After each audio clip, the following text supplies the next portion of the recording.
Alright, I was able to go see the Fantastic Four First Steps in IMAX, and Marvel brings a refreshing story that can, for the most part, stand on its own.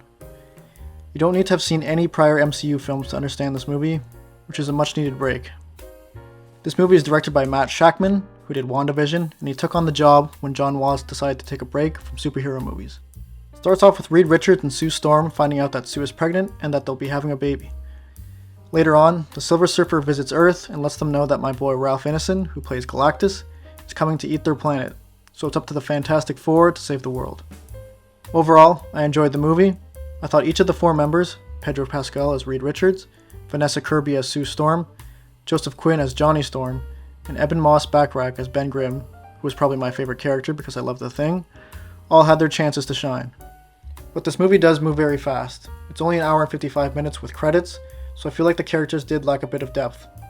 The main plot allows for some insight into Reed, Sue, and Johnny, and then Ben has his moments where he misses the version of himself before he turned into the Thing, and he also has a romantic subplot that gets revisited throughout the movie.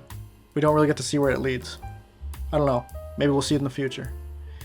Anyways, something else I really liked about the movie was the score, composed by the great Michael Giacchino. He's previously done movies like The Batman, Ratatouille, The Incredibles, and so much more. The music fits the retro-futuristic world really well, and adds life to the movie, especially during the chase scenes that featured the Silver Surfer, who was played by Julia Gardner. Speaking of the retro-futuristic world, I thought it was a really cool choice, and a great way to distinguish this movie from the rest of the MCU.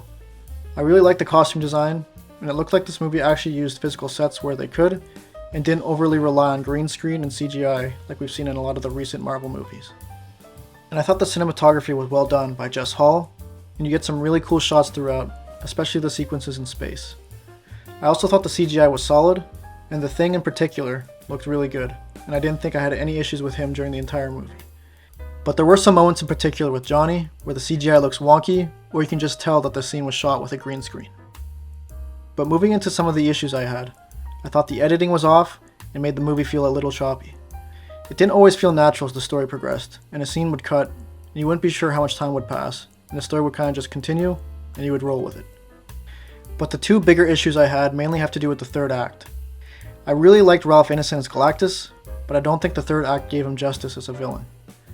It was a bit underwhelming for me, and pretty predictable. Again, with this movie's shorter runtime, I think the third act, and the movie as a whole, would have benefited from being a bit longer.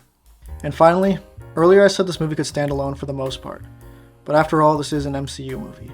It's even marketed as the Fantastic Four's intro to the MCU, so we all know that eventually, they're going to play a role in the future of the MCU. So knowing this, and having it in the back of my mind, it lowers the stakes and the overall threat they face from Galactus, at least for me. With that being said, I think the most interesting part of the movie is the relationship the Fantastic Four have as a family, and the issue they run into with the people of Earth and the relationship they have with them.